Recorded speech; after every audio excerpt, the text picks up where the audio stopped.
Welcome to the JAMODI podcast. We are all surrounded by amazing coaches and leaders. So let's get an inside look at not just what they do, but how they do what they do. After all, becoming the best versions of ourselves is JAMODI, just a matter of doing it. The JAMODI podcast is powered by Sideline Interactive. Sideline Interactive is the leading manufacturer for high-quality, innovative scoring tables and LED video display boards that help coaches and schools bring more excitement to fans, create huge fundraising opportunities, and make their jobs easier. Visit sidelineinteractive.com to check out their amazing products. So when I ask this question about what makes your program different, it's interesting with you. You can kind of speak in a few ways here. You could talk about your program that you're a part of in college, or you could talk about the program that you teach and the offensive philosophies and ways, style of play that you share. So I'll kind of leave that up to you. What makes your program different? Yeah. So where my mind goes to, again, this is probably going to sound just like a big commercial for Coach Hoffman, but she's a phenomenal leader, and I think what makes our program different is just the tone that she sets at the top, and that is that our time here coaching basketball is all about the women on our team and their experience. Obviously, basketball is a huge part of that.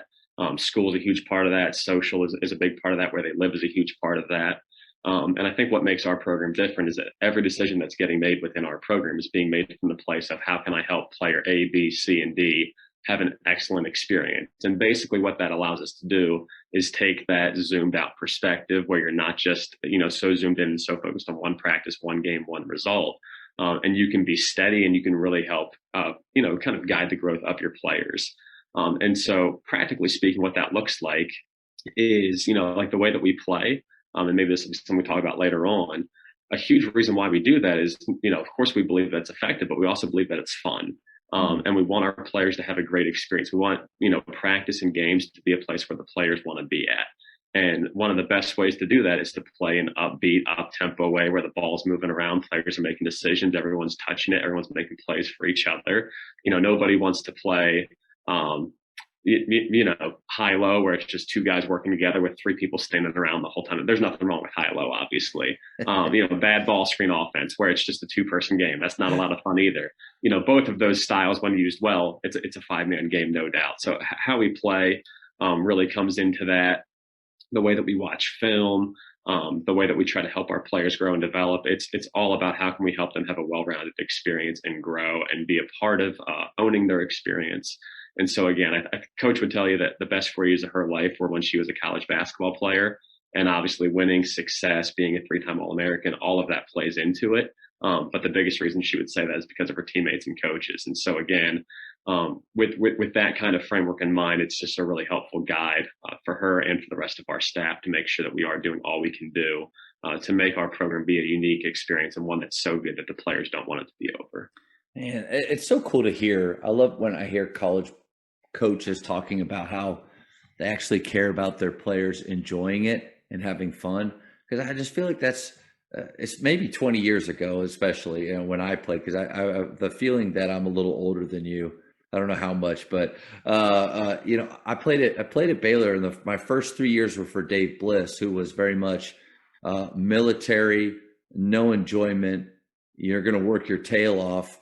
And that brought a certain level of success. I mean, we were tough and we were organized and prepared. Scott Drew came in my senior year about the exact opposite, still prepared and still tough, but music playing in practice, smiling, laughing. And I mean, it was an adjustment period for me.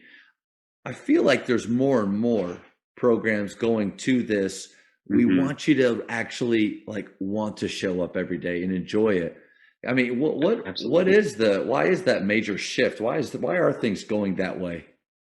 Yeah. So again, for us, I mentioned how Coach Hoffman just approaches it from what's the player's experience like in our program. And so at the end of every year, whether it's in meetings or surveys we send out, we just ask for feedback on, what did you like? What did you not like? One year we asked the girls, what's one thing about the sport that just gives you anxiety? And so, a huge part of that was just we don't know what we're going to walk into every day in practice. Just like there's this unknown. And so, that was one of the things that kind of got our focus. The other thing was just players talking about like, you just hear someone say like, I don't think I'm going to ever touch a ball again after I graduate. Mm, And, we're thinking to ourselves, like, okay, something's not right. Like, yeah. if they're leaving wanting this to be over, or if they're experiencing anxiety before walking into our building, we have to make some changes. And so this was probably 4 years ago. It just started a series of conversations in the off season of, quite just basically how can we make practice be a place they want to be? How can we help them grow in their love of the game versus see it as a job and, punch their time card at our level, get their scholarship and then move on. Right. And so really that took on a bunch of different forms. One of them was just, posting the practice plan up in the locker room every single day so they could see it. They could walk in, they could see what we're going to cover. They knew what was coming, when it was coming. There's no secrets there. And really all of our practices kind of follow the same shell anyway. Yeah. But if that was one thing we could do to at least just put them at ease before they walked on the floor, absolutely would do that. The other thing that we started doing was we started cutting parts out of our practice to just make it be a little bit shorter. And we weren't cutting for the sake of making it short for the sake of like appeasing the players. It was more just, okay, how can we be efficient, effective, and get done what we need to get done in a way that is respectful of their time? And, how can we practice in a way that's going to help them learn and grow, but also be enjoyable? And so a lot of the drills that, were breakdown drills where you're just kind of repping things without defense and it's low engagement and it's monotonous, we just got rid of. There's obviously a time and place for that, whether it's like a day that you need to take a bit of a load off and just kind of, get there and get some shots up. But again, we felt like if we can make practice shorter, more competitive, and more direct, there'd be a new level of enjoyment there. And then the third piece is just us as coaches who love the game so much we have to be giving that away and showing that in how we coach. And again, this is something that I feel like I always have to keep coming back to. Yeah.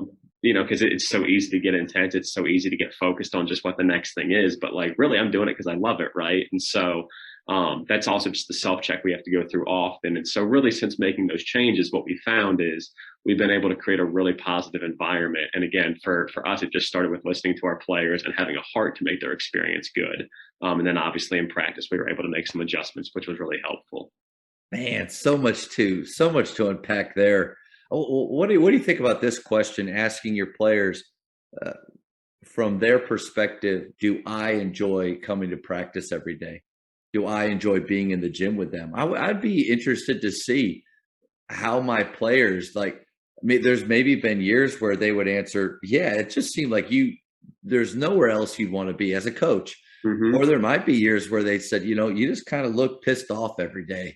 Sure. And like you really, really didn't like us very much. And Mm-hmm. that might be a powerful question. Will you go back to what was the question you asked about anxiety? What was that one again? Yeah, we just asked the girls if there was anything about playing that caused them anxiety. And it was anonymous. They could just write out whatever they wanted to. And that was just the common thread that we saw. And again, we just wanted to be sure that how can we make it a place that they want to be? And if there's anything that is really, generating too much pressure or Yeah. causing them to relate a bad experience with what should be a fun activity, we just want to go ahead and eliminate. You mentioned the knowing what was coming or not knowing what was coming was developing some of those feelings. And with this today's generation, man, I can't think of a more important question to ask them than that, Mm-hmm. because social media and the fear of being left out or seeing what others are doing, the comparison game that's happening, it's creating just a mental place for our players. That's just it's changed to me. Just even in 5 to 10 years, it seems like it's really changed. Sure. That question's huge. If you don't mind sharing, what were some of the other concerns? This was anonymous, but what were some of the other Yeah. concerns that they had? I'm gonna have to rack my brain Okay. and try to think back that far because it was a handful of years ago. Player performance was a big one as well of just not being good enough. Mm, And again, I think that's another thing. When it comes to trying to create an environment that the players do enjoy being in, there has to be a level where like we're both on the same mission, right? And so like we have to adjust and adapt what we do, but the players also they have to learn how to love it every day.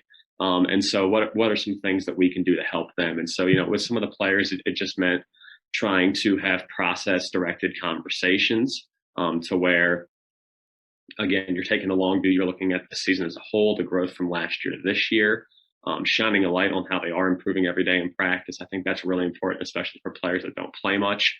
We're always trying to figure out how can we score practice or keep track of this or that. So these players that aren't in the game, who don't have their name in the box score, how can they tangibly see improvement?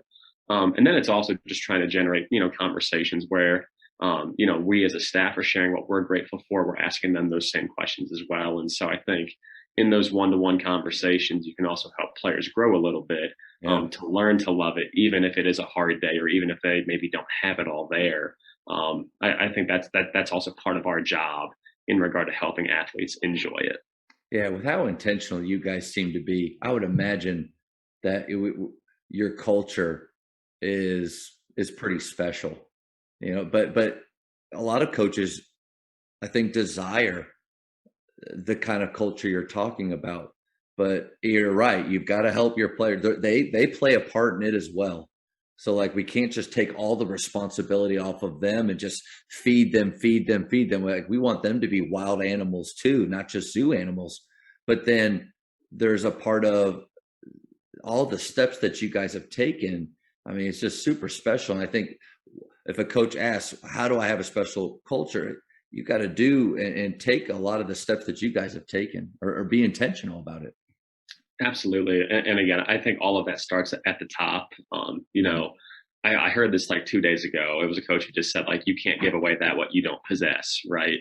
And so Gannon Baker. Yeah. Like I couldn't tell you who I heard it from or where I heard it, but like that's embedded in me. And again, I've seen that like in good leaders. I've seen that in my father. I've seen that in Coach Hoffman. And again, there as coaches, that's why it is important to keep feeding ourselves the right thing so we can keep giving that away to our players. Yeah, it goes back to what you said at the very beginning about loving, like loving your players. If you really don't love them, or if you don't have that love in your heart or that capacity for care in other human beings, then it's going to be really hard to share that or create that kind of culture. So, yeah, ultimately, what are you putting into your mind and your heart every day that's going to make you care more about the people? Man, that's huge, Coach. Thank you for checking out today's episode. Please take a moment to subscribe to this podcast, share it with your fellow coaches, and find us on social media for what's coming up next on the JAMODI podcast. It's just a matter of doing it.